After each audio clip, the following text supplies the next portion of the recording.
Basta high voltage siya. Hi guys, this is Phil Amancio.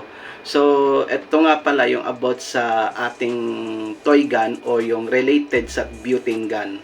So, yung related dito sa butane gun natin guys ay meron tayong ditong mga sinasabing igniter. Siya yung nasa trigger para pumutok yung ating air gun, no? So, akin, yung nandito, I remove the handle and the trigger, and then also yung railings niya dito because I have to modify my igniter to high voltage plasma. So ano yung pinagkaiba nung lighter na igniter na lighter and then yung plasma. So ito yung igniter na lighter, kung nakikita ninyo, ito yung mga galing sa mga cricket o yung sa mga yung mga sa gas tube, 'di ba? So yun yung igniter. And then kapag sinabi mong plasma, so you have to use this kind of high voltage generator and using the battery. Ito yung source niya para gumana yung high voltage niya. So ito. So gagawin natin siya. So be careful lang, no, kapag gagamit tayo ng plasma o yung high voltage generator, ilayo lang natin yung ating kamay, no? As long kung nasa dito na nagte-testing pa tayo dito. So ang kinaibahan kasi ng igniter, pumapalya to. Lalo na kapag malakas yung butane gun mo, pumapalya, and then sometimes meron din current kasi na pwedeng bumalik doon sa igniter. So sometimes hindi na siya pumuputok. Pero when you test the igniter sa iyong butane gun, wala pang karga yung kanyang tangke, so halos 1 to 10, perfect niya yung 10 na counts kapag nagti-trigger ka. Pero pag pumuputok, minsan sa actual wala na.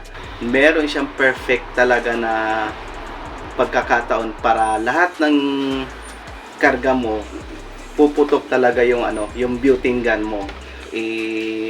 Demo ko. So wait lang, no. Hindi ako kumpiyansa sa sarili ko basta-basta kapag pinag-uusapan about sa mga electronics, and then yung sa mga electrical. Syempre safe tayo kasi hindi yan basta-basta, no. Kahit yung mga professionals diyan, alam nila yan. Ito yung igniter natin. 'Di ba? Ito yung igniter. So ayan. So ito naman yung plasma. I-demo ko sa inyo kung paano gumagana yan.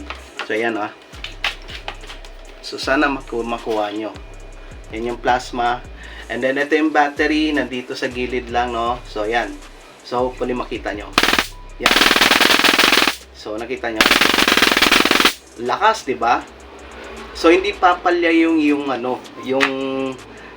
butane gun mo, except na lang sa karga ng butane gun mo kapag nag-release ka, no? So yan. So pwede kang gumawa ng sarili mong stunt gun using this, no? Kasi nga high voltage siya. Hindi ko lang masasabi kung gaano kalakas o kung ilang voltahe ang high voltage na ito. So basta high voltage siya, really danger talaga tong plasma na to pag nahawakan mo to, no. So ayan guys, no. So nakita ninyo kung ano yung diferensya, and then I'll update you to the next video kapag na natin siya sa butane gun. So yun nga, no, para mas at least makikita ninyo kung gaano siya ka accurate pagdating sa trigger.